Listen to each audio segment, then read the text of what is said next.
Welcome to Try Not to Overthink It, where we explore the intricate landscape of mental health, well-being, and everyday life. I'm RJ. Hey. And I'm Kalhil. Join us as we dive into insightful conversations, share expert perspectives, and personal stories that shed light on the various dimensions of mental wellness. Whether you're seeking guidance, inspiration, or a deeper understanding of the human mind, this podcast is a safe space for you to engage, learn, and navigate the journey to a happier, healthier self. Today, we're going to unpack the topic of surrounding yourself with the right people. Your social circle plays a crucial role in shaping your mindset, values, and experiences. In this episode, we'll discuss the art of curating your inner circle, identifying toxic influences, and seeking out those who will uplift, inspire, and support your personal growth. So for me, I think that having the right people around you is very important. It is exceedingly important for success in life. A lot of us, we've, especially in the African American community, you hear a lot of us, especially in our genre of music, we'll talk about day one people. The people that we grew up playing with in the sandbox, we bathed together, we shared fruit snacks or pudding together or Jello together. But I think that not only are the day ones important, but the day 2, the day 3, the day 4, up until the day you die, people are just as important. For me personally, I look at it like this right here. Anybody that's been in my life for more than 5 years, especially once I became an adult, we're no longer friends, we're family. And because I don't throw around connections with people very loosely. And so for both Unique and Kalhil, I've known them for over 5 years now. I've known Kalhil for right at 5 years, and I've known Unique for 13, 14 years now? We old as hell. RJ, you've known me for longer than 5 years. I'm feeling insulted now. We first started working together in 2016. Your math is completely... Listen, I'm a therapist, not a mathematician. See, you worried about the wrong things. You see, you trying to check me on a profession I ain't in. Look, he don't want to talk about it. We used to have to go wrestle with patients in the psych floor. Wrestle. I said, RJ, you better help me. RJ be like, man, I don't do that. Yeah, corralling naked people. I haven't forgot that. That's why my math is good. But I think that it's important to have those people around you that are going to help you be the best version of yourself. What do you guys think? I 100% disagree. I just wanted to be oppositional. I don't want to act right, people. Okay? I don't want good people. I like to be left alone to my own filthy devices. No, I'm kidding. No, I mean, to disagree with that would be to agree that you like self-destruction. You are only as strong as the people that you have in your network. So if your network is filled with drama and seediness and debauchery, well, it's only a matter of time before that becomes your fate too. Right. One of my favorite books recently, I'm trying to get to the end of it, is called Outliers. And the reason why I like the book is they go through the description of all these successful people, and they start giving you I guess the background narrative of different people they had around them. All right. And kind of by chance meeting some of these influential people, being able to spend time. Like, I had no idea that Steve Jobs, before he was famous, he knew the Hewlett Packard people. And he was getting parts and computers for them. I'm like, wow. Bill Gates was able to, back in when he was young in like the late 70s, he was able to work on computers and his just being in those certain areas and their families having the money, they were able to have special programs at their school for him and another buddy of his. And most people didn't have that type of time or talent or resources around them at that age to be able to do those things. And, he even went back to people in the 1830s, 1860s. They always had a good support system, or they were linked up with people who could help them. When I start looking at my life, being able to be around people like Rajamel, especially at the mental health center, being able to go to school and actually getting to hang out with some of my professors who had their doctorates, and me going to school late, I was close to their age, and them able to accept me in and say, hey, this is what I did for success. Man, getting those people around me helped propel me to that next level. And it's very funny that a lot of people say, well, show me who your friends are, and then I'll be able to see who you're going to be, right? And I hate to use that, but if your friends are in and out of jails and institutions, if your friends are not successful, that doesn't mean that you can't be successful. So that's why I hate to say that, but your percentages and chances of you doing things that are going to be successful, or you doing things that are going to enhance your career. We've seen it through the media. We've seen it in different celebrities. We've seen it even in Sha'Carri Richardson. We talked about her in the podcast. Not saying you can't be successful, but who you have on your team and who is surrounding you, all right, will influence what usually happens to your future. All right. Well, but I don't want to. Well, the reason for that is because of the context that you create for yourself. You guys know I always say you can't, in order for you to get the right advice, in order for you to be most successful, you have to surround yourself in the right context. I can't go to a hardware store and ask them about apples. They're not going to be able to give me Apple advice. Right. Just like I can't go to the grocery store and ask them about tools and building materials. They're not going to be able to give me that kind of advice. So where we surround ourselves starts to define the context in which we live in. If I am only around hustlers, then my mindset will become that of a hustler, because that's the context in which is shaping me. If I'm around go-getters, if I'm around dancers, if I'm around doctors and lawyers, then the context and my frame of reference is going to be shaped by who I spend the most time around, because that's just how the brain works. It likes to be comfortable, right? We look at the homeostasis, the scientific nature of it. I'm going to do what helps me, one, to survive, and then two, that makes me feel comfortable.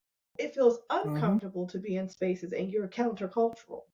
So the brain says, if I want to exist here, I got to do what's going to allow me to be most comfortable. And usually that's adapt, right? And I have to adapt in order to survive. So once I do that, then I'm safe. I've created this network of safety with the people around me. The dangerous part is if the people who you are surrounded by are not, they don't have the same vision as you, you'll be stunted. No matter how much you want to grow, until you realize that I can only get here, right? If I'm looking at my threshold, my threshold is here in this group. If I want to surpass the threshold, I have to step out of the group and go higher. When I wanted to get married, I joked with my girlfriend, my single girlfriends, and I said, well, it's time to start getting some married friends. And they said, what are you talking about, bruh? Like, why you're not married? I said, I would take that personal. I would definitely take it personal. No, I said, you guys can't teach me how to be married. You can only teach me how to be single. That's not your frame of reference. In order for me to understand how to operate as a wife, I have to be around wives. In order to understand how to operate in a marriage, I have to observe and be around married people. And I did that. I did just that. When I started being around married people, the way I was moving created space for me. Not only it brought my partner to me, but it created a mindset that was, I'm gonna be real. I had to get rid of my bench, ladies. I had the starting So five. I had to clear the bench. So what happened? Because there had to be conflict. With Because I clearing would the have took it bench? personal. Right. With my friends, or well, with both. So when I cleared the With the bench, they were friends. not With the happy. friends who you said that we And can't kick it. I still kicked it with them, but I incorporated married friends. I just let them know I need to incorporate more relationships. And one at the time we were hanging out with someone with a group of friends. Like our group of friends were new professionals, young 20 something. And I said, I'm no longer a new professional or a young 20 something. I can no longer hang out in these spaces expecting to grow. I've outgrown this space. I'm okay to pop in and be the big sis of the space, to be the mentor of the space, but I no longer can look to grow in this space. I've outgrown it. And I'm okay with that. That doesn't mean I don't love any of them any less, but I'm no longer looking for this space to be fulfilling. And so once I explained it to people, it was a little challenging for some people to understand, but I also didn't expect them to get it because they're not at the same level, because they don't have the same elevation goals as me. For the guys that I was just like, yeah, I'm no longer interested in having casual acquaintances, then they didn't understand it. Well, why? We're having a good time. Like we go out, we date, we're having fun. Why would you want to switch that up? Because I'm no longer interested in casual interactions with men. I'm just not. Right. And so when I lent myself to a different mindset because of my new associations, I was able to prepare for the level that I wanted to get into. When I wanted to become a business owner, I was working. I had a business, but I surrounded myself with other private practice owners. Hey, I need to learn what this looks like. Now that I'm looking to grow my business, I'm finding people who are change agents, people who have scaled their businesses and how they do that. So each level of my life, I'm intentional about changing the context in what shapes and defines me and what pours knowledge into me. It doesn't mean I let go of the other friends. No, I limit how much influence they have over me. Right. So I like what you said there about like the elevation mindset. You know, for a lot of us, we think when we surround ourselves with people, you know, that we want to surround ourselves with people who are always going to co-sign everything that we do. And I can tell you that is a one-way trip to disaster. When it comes to surrounding yourself with people, I equate a lot of real life experience, like, and this may sound crazy, but I equate a lot of real life experience to things that I've seen in anime. Like, I am a huge anime fan. Yeah, but it be and hitting so though. Anime be doing it a though. lot of things that are, yeah, it does. And so being an otaku, I can tell you that like some of the more popular anime, like this shirt, Yu Yu Hakusho, the main character, he picked up people along the way. And those people, they weren't always like his best friends. But through shared struggle, they developed a camaraderie. They developed a respect for one another to the point to where they would push each other. You know, mentally, emotionally, physically, and spiritually, they would push each other to be better. When you are constructing that friend circle, your friends should be people that are going to pour into you and want to see you win, regardless if that means being with them. Right. You know, because like when I opened this episode, I talked about day one friends. Your day one friends are normally the people that talk about the things that you guys survived. You know, you remember when this happened, you remember when that happened, you remember when we did this and this happened. But when you start picking up those day 2, 3, 4, 5, 6 friends, those friends tend to be the people that talk about success. Those people tend to be the people that talk to you about growing, about getting from where you were to where you're going. And a lot of times that growth and that development, that elevation is going to be painful. It's not always going to be, something that you look forward to, because in some instances that means the death of some relationships with the rebirth and renewal of other ones. And so for a lot of us, we tend to, we've talked about this before, me and Unique talked about this before, about the expiration date of some relationships. You know, we will hold on to relationships after they are rotten and they are full on dead, just because we have an attachment to this relationship or this person. Right. Some type of loyalty. Yeah, some type of loyalty. But we get caught in that loyalty. As you move through different phases of your life and certain things phase out of your life, you can't bring everybody to everything. Every person does not belong in every facet of your life. And I think that for some of us, we get so caught up in, the best way I can equate it is, you got to be so focused on where you're going. You can't be focused on the people that can't come with you. Right. Well, see, because the people that can't come with you, if they truly are there for you, go ahead. No, go ahead, finish your thought. If they're not there for you, then what are you gonna say? If they're truly like invested in you, they'll understand. Now, not everyone's gonna understand, but those people who are truly there for you, they'll understand. I remember being in graduate school, and Unique is probably gonna laugh about this. So, remember being in graduate school, I was dating this young lady. Unique told me from the very beginning, she's like, "Hey, you need to leave her alone. She bad business." So the girl, we were cool. We were dating, we're talking, whatever, spend a lot of time together. And she was always, always on this whole thing of like, I don't understand why you and Unique are friends, blah, blah, blah, blah, blah. And so we're in the car one day waiting for class to start. Lady never met she gets mad. She gets mad and she's just like, well, it's going to be you. It's going to be me or her. and so I was just like, so in my mind, I'm just like, I don't, me being obstinate, like, if you tell me I gotta go right, I'm gonna go left just because you told me that.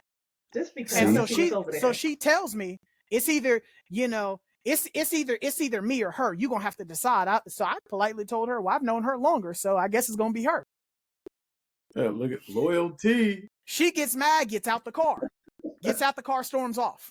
And so we didn't talk for, I want to say, like 2.5 weeks.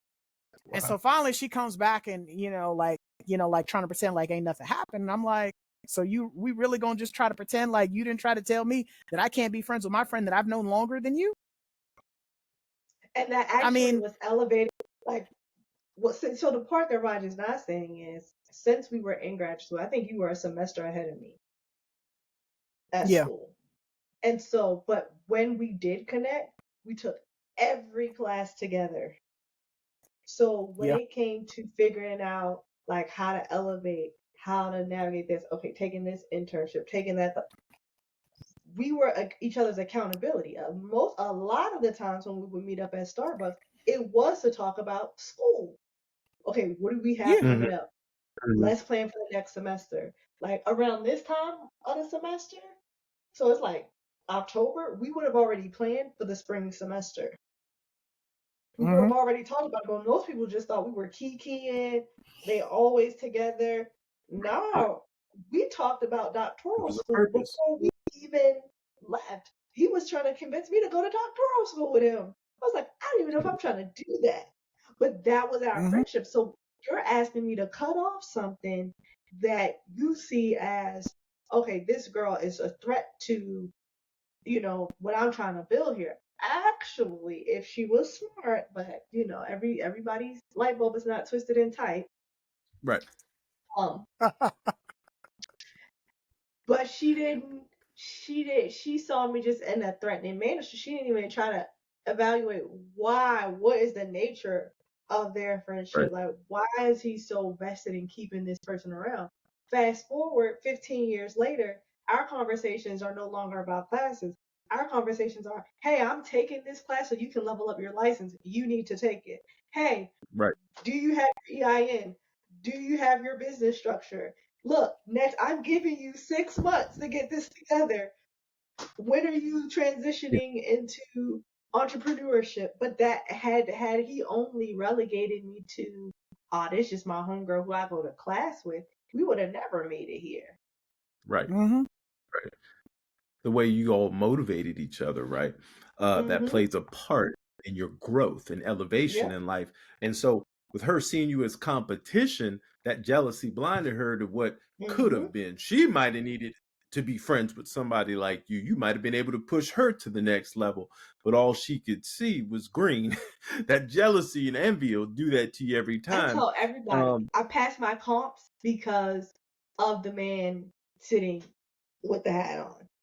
Roger Right. Bell said, because he was a semester ahead, so that was once we got to our internship, that was probably the only semester that we were apart because he graduated Right. the semester before. And so I passed comps because he said, do you have comps coming up next semester? You need to do this. Out of our cohort of people that we knew, I was the only one to pass on the first time. Right. But Right. people assume that we kikied all the time, that all y'all do is laugh and kiki. I say, no, I came to graduate and graduate on time when it was time to take my licensing exam. Rajamel and I weren't even on good talking terms. I think we had a little Falling out. scuffle in our friendship. Look. We had a hiccup, but in that hiccup, Rajamel said, when are you going to get your license? Stop playing and get your license. And I said, all right, I got to get back on my grind. It's time to get my license. Right. Now look at that. That came from that original relationship that you all had.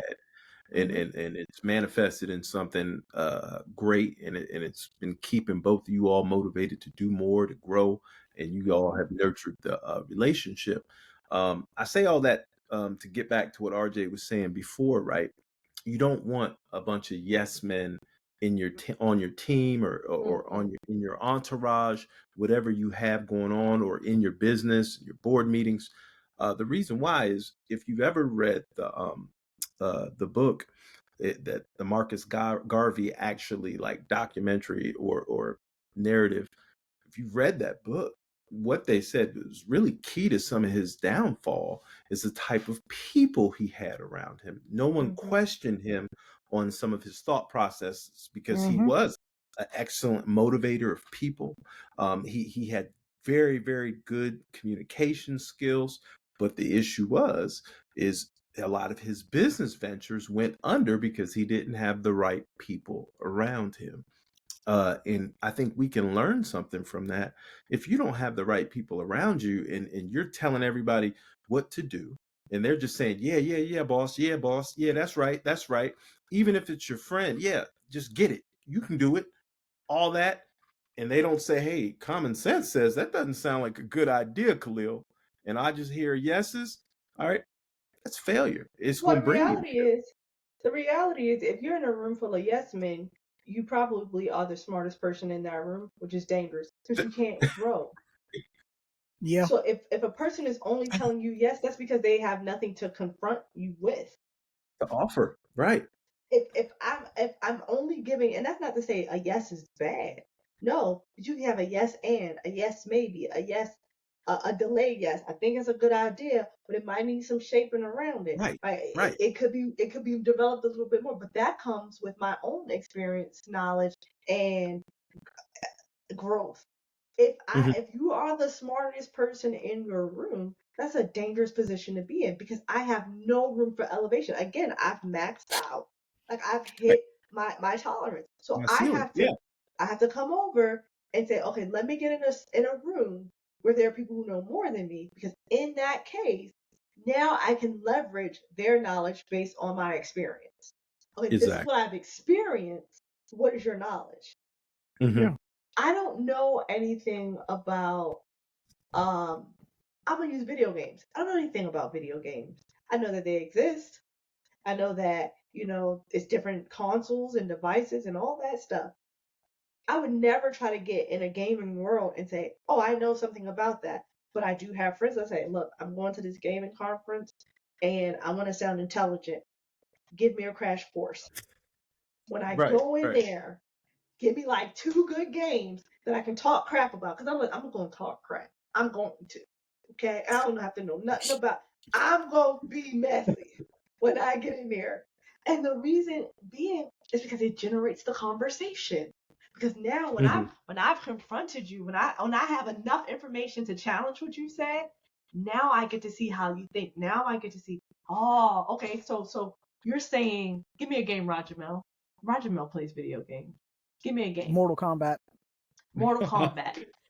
See, I I know about that one a little bit, Roger Mill. Well, they've redone the game many a time. All right, Yeah, so you go to Mortal Kombat, right? I'm gonna be like, yo, I'm talking about the old version. The old version ain't got the new version ain't got nothing on the old version. Graphics, yes, but the KO is totally different. Like the satisfaction that comes from that is different. So I could do that, and somebody be like, you don't even, but you have to consider. Give me a character. Give me a new character. Liu Kang. Liu Kang. Okay, see the guys, they know about this. They play this. I don't. So Liu Kang. I did. So, but I'm looking at. So you talking about Liu Kang as a kid? I'm like, but Liu Kang, you got to look at the structural makeup of him. Now it's all about the. So, but in that instance, it gives the opportunity for somebody to pour knowledge into me. Yes, I was confrontational. Yes, I said something that ruffled some feathers, but now I have the awesome opportunity to learn. Something I had new. enough information to get me in the room. Because you don't always have to be the smartest person. Nah, let me have enough knowledge to get in the room. I know a little bit about it. I used to tell my teacher in undergrad, he would say, do you have a good grasp on it? I said, I got like 2 fingers. He would say, what in the heck?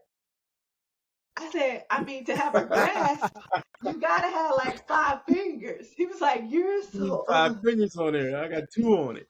I said, I got about 2, but he will understand what that meant after a while, because I said, I'm trying to get the other 3, but I could use some help. So when we approach life like that, just get enough to get in the space. If you got 5 fingers on it, it's nothing else that room can give you. At that point, you're pouring into the room. Yeah. Realize it's time to get into another room so I can get poured into. And the beauty of it is, when you get poured into, and this is how we build community, because we're talking about now, okay, network and then community. Network helps me to advance. Community helps things to thrive. So when I'm poured into, now I have something to pour out. So through my network, they're pouring in. In my community, I pour out. Right. And you can give back, and you can enhance the knowledge base in that community. Right. And now that's your what people network are might be in your supposed to be community. doing. Yeah. Right. But that's what people are supposed to be doing. So, like, we want to keep people on these little 4 blocks, right? When you stay in this little 4 blocks, that's not how any of us are going to advance. I have to network. I have to expand, and I'll bring back the knowledge. And that's where the loyalty comes in. And I think people, they want to hold on to a good thing. But I need to see you expand. I want to see you rise. I want to see you do well. And then you bring back some of that knowledge base to me.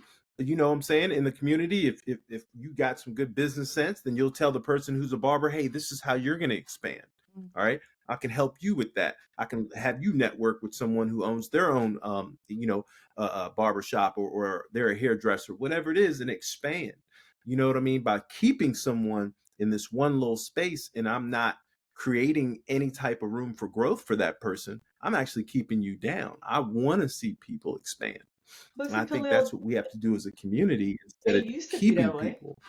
It used to be that way where people did look out, especially in Black communities. Like, I think now people are so competitive, right? And we know why. But I think people have just become so competitive and isolated that any advancement that you have is a direct threat to me. Right. For a lot of Black people. And so when you're talking about giving back, I don't care how he did, I'm gonna do it different. Why do it different when you can do it that way and elevate it? Right? We take the longest route. When you want to open up a business, I don't care how many therapists come up to me to ask me, how did you do it? I'm gonna tell them, and I'm gonna tell them just how I did it. I'm gonna give them all of the cheat codes, because I want people to, if I could do it, you can do it too. And this is how you get started. Take what I did, improve it, make it better, own it, take it as your own. When you tell the next person, you say, this is how I got my start, this is how I added my flair to it. I want people to do that. But a lot of Black people, they don't, because it's an insecurity thing.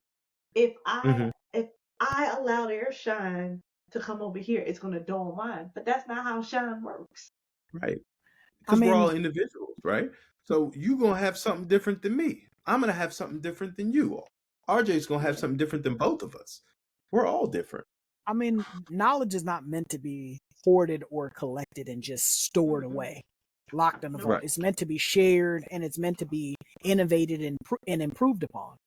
And I think that, like, when you apply that to your circle, you know, you want to surround yourself with people that are better than you. You want to surround yourself with people that are smarter than you, that are in places that you've never been, because you now have a different perspective to see the world in, because you've surrounded yourself with people that are outside of your stratum of what you know.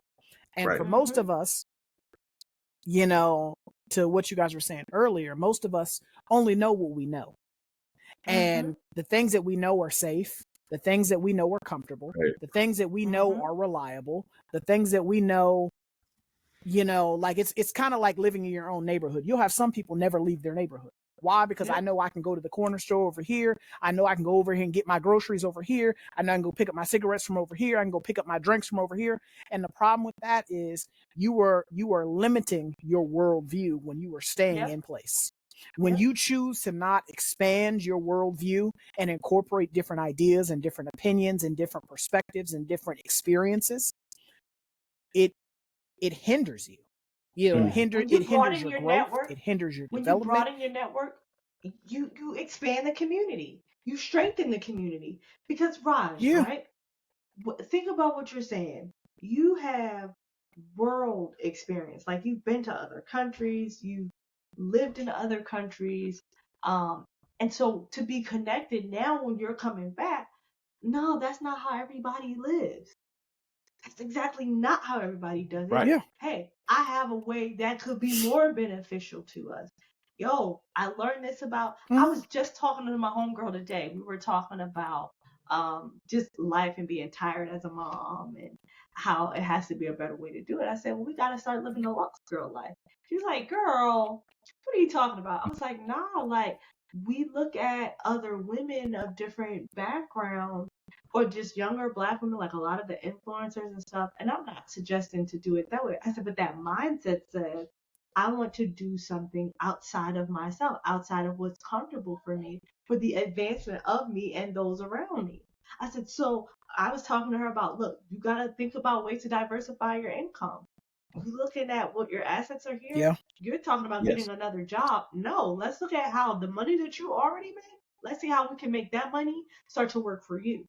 Let's look at how we can do this, take these skills and make these skills marketable so you can do less work and have more time to do the things that actually fuel you, that actually benefit you. She was like, well, you need, what about moving? I said, why would you take time out of your day to go and pack your house when you can, if you can afford to pay somebody else to do it so that you can still have that time to keep pouring back into your life? Right. Why do that instead of continuing this narrative that the only way to get it is to be tired? No, the only way to get it is not to be tired. And we've seen that wash, rinse, and repeat it by countless others. We just got to stop saying, I'm going to do it this way because this is the way I've known it. When there's another way to do it, she's like, you know what? You're not wrong. I was like, no. Is it common? Absolutely not. Is it something that we've seen a lot for, especially 30-something women of color? No. But is it possible? Heck yes. And now is the time to build the network so that we can strengthen the community. I love that. And you're, you know, I don't expect everybody to want to step out of their comfort zone. RJ, you mentioned that earlier. Doing the same thing that everybody else has done, all right, and you've seen it work one way, well, it's comfortable. I'm in my comfortable setting. I've seen other people do this. They work 40 hours a week, 50 hours a week. That's what they did to get this. It's natural to be fearful to step out of your comfort zone, to try something different because it's unknown. We talked about that. And what that does is it hinders you when you have that small mind of thinking, I have to test myself all the time. I got to stretch myself all the time. The reason why is because I know I can get comfortable. You know what I mean? And by doing that, by getting comfortable, I'm accepting where I'm at or accepting the bare minimum. I want to be able to go and grow and and expand exponentially. I want the abundant life, right? So I know there's some things I'm gonna have to get uncomfortable. I'm gonna have to step outside of myself. And it's difficult though, because I remember seeing my mom go to work, struggle, you know what I'm saying?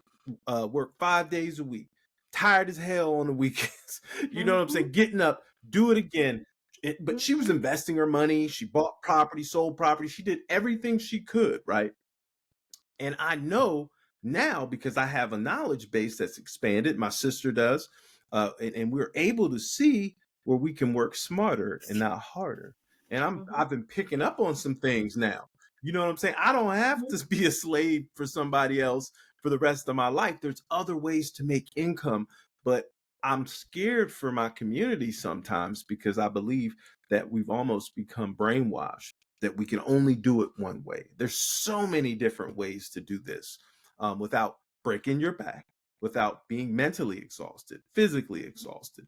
There's other ways to do this. And I'm glad that you mentioned that, Unique, but it's fear. To be that outlier, you're going to have to do some things that other people aren't doing. Yeah. And you better get around some people that you don't know. You're going to fail. Let's say that. I mean, you have to fail. There's going to be some failures. And I think that for a lot of us, the fear of failing is what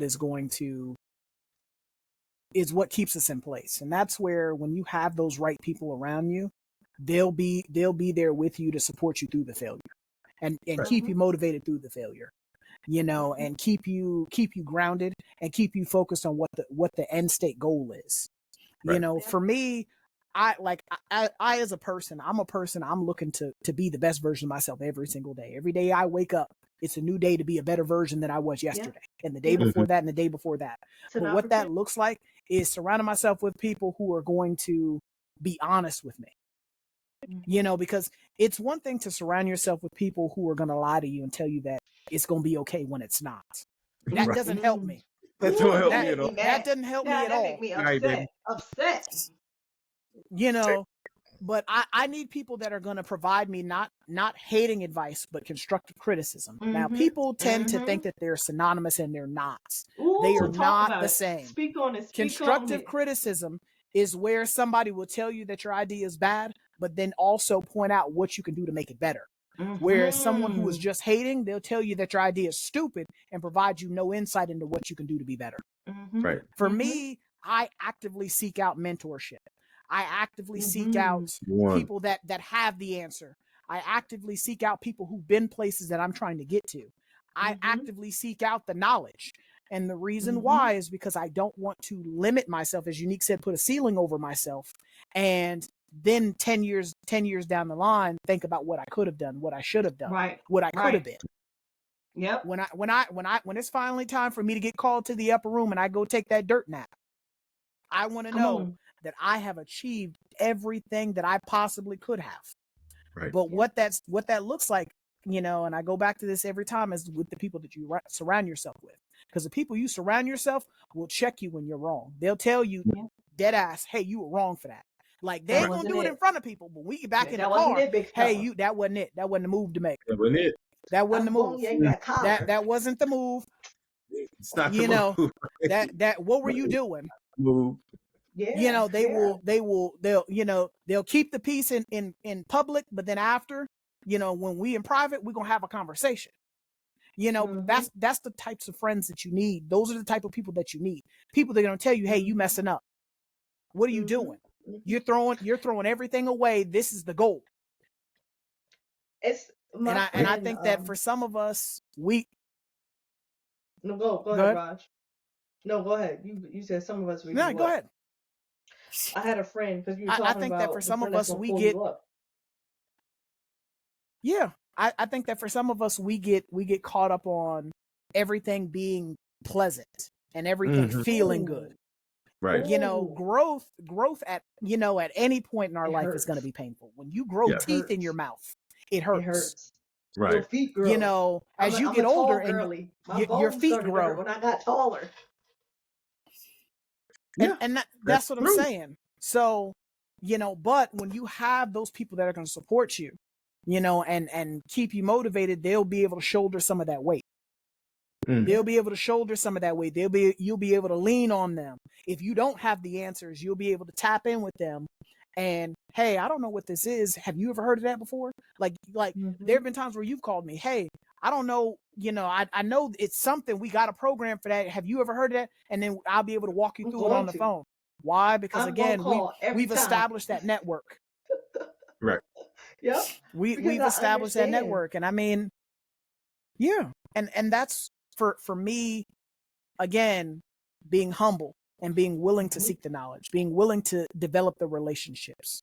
Especially depending on what field that you work in, the relationships that you make with other people. And I tell my coworkers this all the time at work. You are only successful as the relationships that you have with other people. Right. Yep.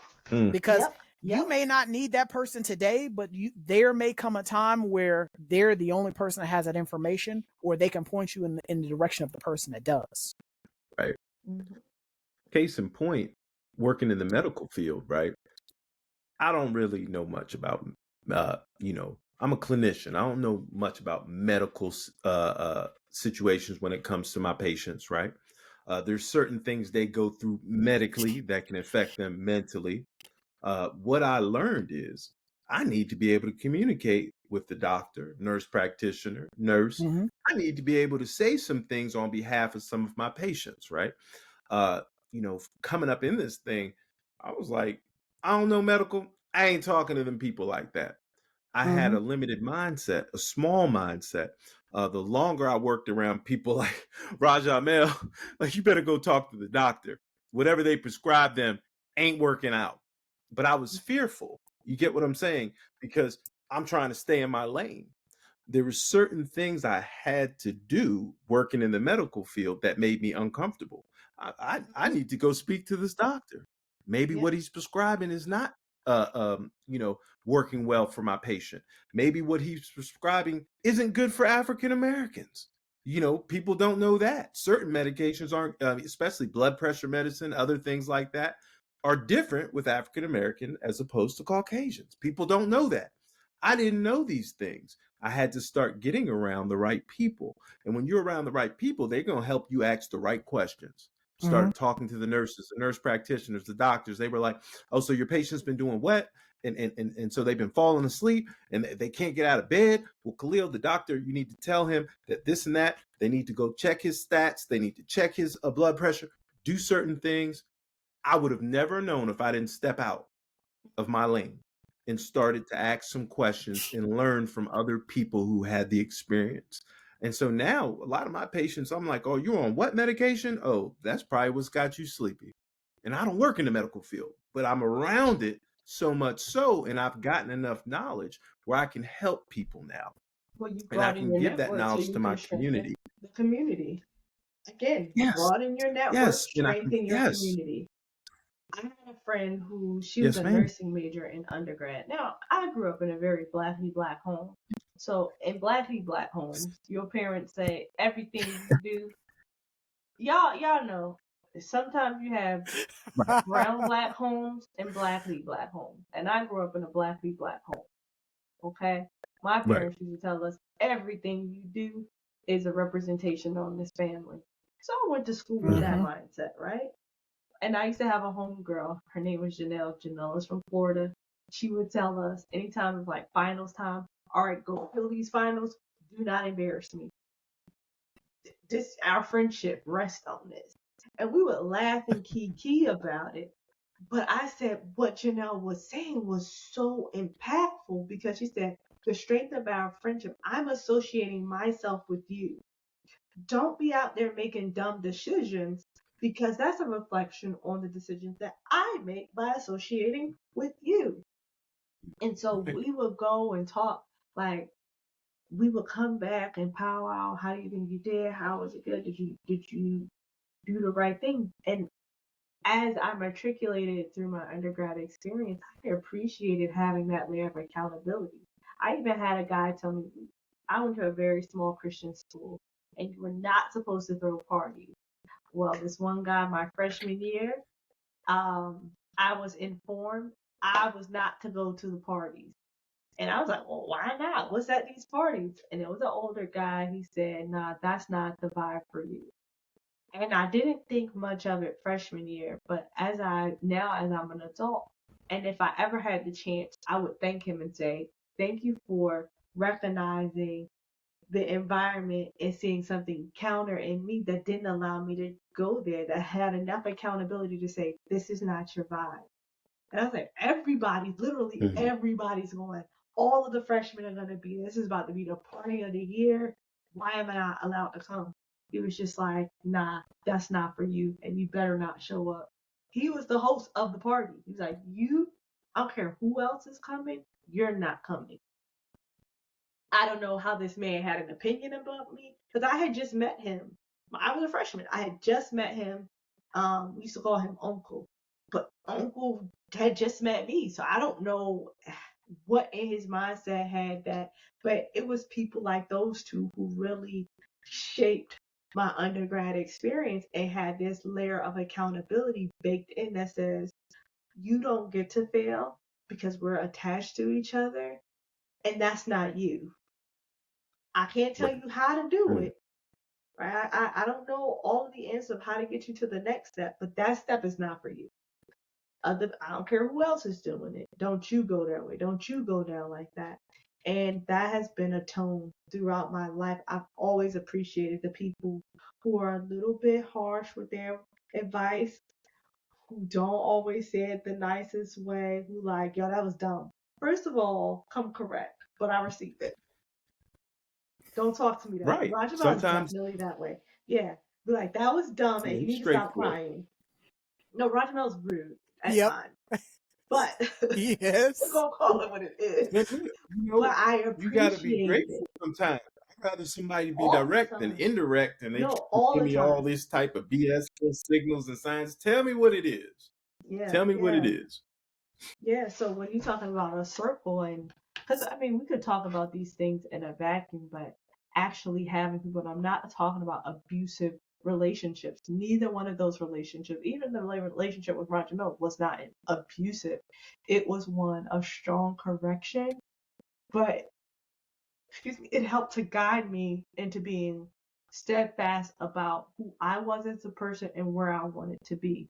And it was a reminder of values that my parents instilled in me. No, everything you do represents something or someone bigger than yourself. And so you have to be mindful of that.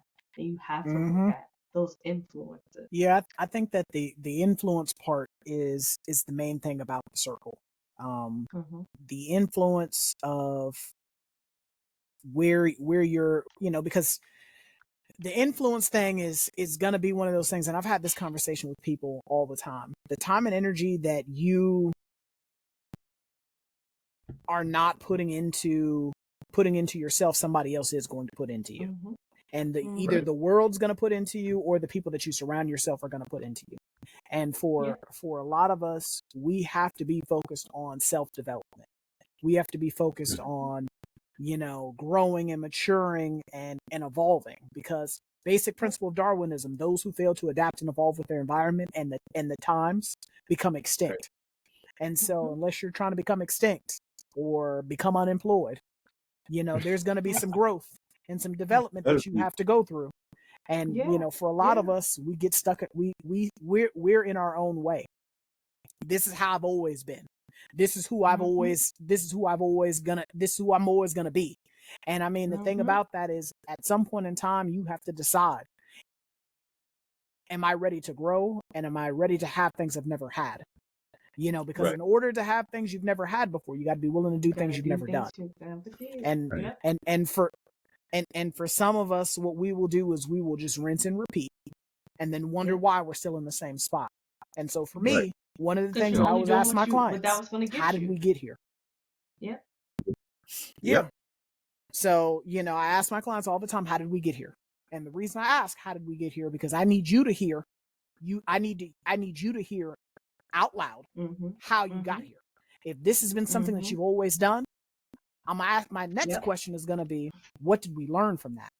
And how did that work out? Because if you're trying to How did that work out for you? Because if you're trying to not get hospitalized, guess what? We got to do the things necessary to not get hospitalized. If we're trying to avoid an involuntary commitment, guess what we got to do? We got to do the things necessary to avoid an involuntary commitment. But if we're going to keep doing the same things that get us into the same point, then how can we be confused that we end up at the same spot over and over and over again? Exactly. The insanity. Yeah. What RJ's talking about, it's funny when you have these conversations with clients, patients, and you're trying to see things from their worldview. Environment. When you start to really dig into someone's history, look at their genogram, who they have in their family, who's the closest with them, their support system, their network, and you start to see that all these people have similar lifestyles. There hasn't been that this advancement, or it hasn't been someone who sticks out. Like, everybody is really on the similar level. That thought process that they have within that cultural reference right there, it's going to be very difficult for them to step out of it. And I have to, a lot of times I'll have to look at that and I'll have to believe. So this is what's going on. When we talk about, I'm going to put this in the context of Gideon. At the time when Gideon is being, called, the Midianites are basically, they've been threatening the Israelites, and they're in charge of that area of land that he's living in. And when he's called, it's almost preposterous to him, all right, for him to step out, all right, and to, decide to stand up against these Midianites. It's crazy for him because his whole, neighborhood, the network, the environment, everybody is being subdued. And he's called to step out. And he's like, what in the world how am I supposed to do this? Step out how? Right. And I think about that when I have patients. Right. Well, God. And sometimes we have to have that faith. But it's so difficult for people sometimes to see beyond, all right, their immediate surroundings, to see beyond that environment. They're because they don't see it. RJ always says it. If you don't see it, it's going to be hard to imagine you being anything else if you don't see it around you. All right. And that's difficulty with us as a people, with cultural.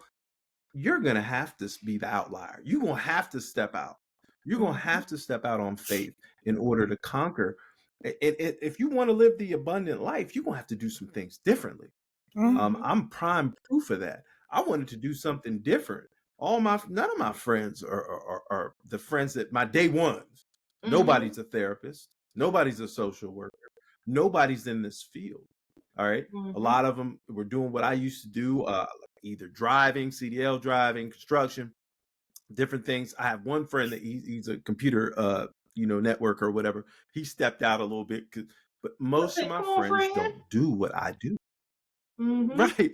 I got one person, right? But most of my friends don't do what I do. And they were going back to school. You doing what? And I had to step out. I had to step out on faith because I knew what I wanted to do. Right. And that's what I want for people. If you get anything from this, if your environment is putting a cap on you, you got to break through the ceiling. You're going to have to step out there. You're going to have to do some things that are going to be against the grain. You're going to have to get a little scared. You're going to have to go through some pain. You're going to have to go through some failure. But if you want this, if you want to do something different with your life, you're going to have to step out there. You're going to have to break through. Sometimes you have to be that example. I mean, a lot of times all it takes is one person to recognize that there has to be more to life than this. And again, that, sometimes that's you as the person that sets the trend. Sometimes it's that person that you surround, because I always talk about God and how God moves certain things in your life. Yep. I don't think that anybody that we've ever, as a person that we've ever come in contact with or ever been involved with, was ever in your life for no reason, that it was happenstance. Absolutely not. I personally feel that God brings certain people into your life to teach you a lesson and to either get you past where you are or to get you where you're supposed to go. And so for most of us, we tend to, like I said, that fear of, being the first one or being the only one. Sometimes you being that first one or being that only one incentivizes or motivates other people to come behind you. Because a lot of times the blessing is not gonna be yours. It's gonna be for the people that come after you. You just had to blaze a path for them. And so I think that for most of us, like I said, when you get out of that struggle mindset and you get out of that comfortability mindset, you get out of that complacency mindset, and you surround yourself with those people who are going to lift you up, push you forward. Because like my grandfather told me when I was a child, if people don't lift you up and celebrate you, they're not doing anything but holding you back and weighing you down. Right. And that's absolutely true. And so for me, the type of people I surround myself with are people that are going to push me to be the best version of myself, good, bad, or indifferent. I don't got to like what you say all the time. I don't got to understand what you say all the time, but I do have to receive it and be willing to execute on, move on faith. And so by being able to humble myself and being able to move in faith, based off of the things that other people say to me, that is what has allowed me to be as successful as I am in life. Not because I had all the answers or not because, I knew everything and I could do everything by myself, but because I surrounded myself with certain people who either had the answers or were in the spot that I was trying to get to and moving in their purpose. That is what has allowed me to be successful. That is what has allowed me to get to where I've gotten to. Because again, I'm not comfortable. I'm comfortable being uncomfortable.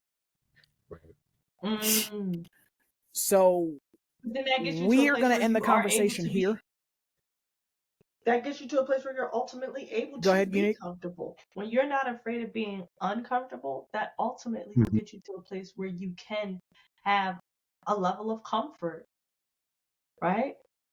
If I work out really hard in the gym and then I get to have like a little piece of cake, I can appreciate that so much more because I put in the hard work to be able to afford that in my life. Right. So I want the whole cake, Unique. I want the abundant life. I told you I want the whole cake. Temperance. I don't want just a slice. I want it all. Temperance. You got to learn that. See, you got to learn that along the journey. You got to broaden your network because we got to teach you temperance. See, temperance. I'm working on my network. I'm working on it. So we're going to end the conversation there. This is Try Not to Overthink It signing out. I'm RJ. I'm Unique. And I'm Kalhil. If you like what you heard or saw, we ask that you stop by the YouTube channel. We can be found on YouTube as Try Not to Overthink It. If you stop by the YouTube channel, we ask that you like, share, subscribe, turn your notifications on because we do drop content weekly. If you would prefer to listen to us instead of watch us, we can be found pretty much everywhere that you can get your podcasts: Google Podcasts, Apple Podcasts, Spotify, Anchor, Audible. Pretty much everywhere that you can find an audio file, we can be located as Try Not to Overthink It. This is us signing out, and we will catch you in the next episode. Peace.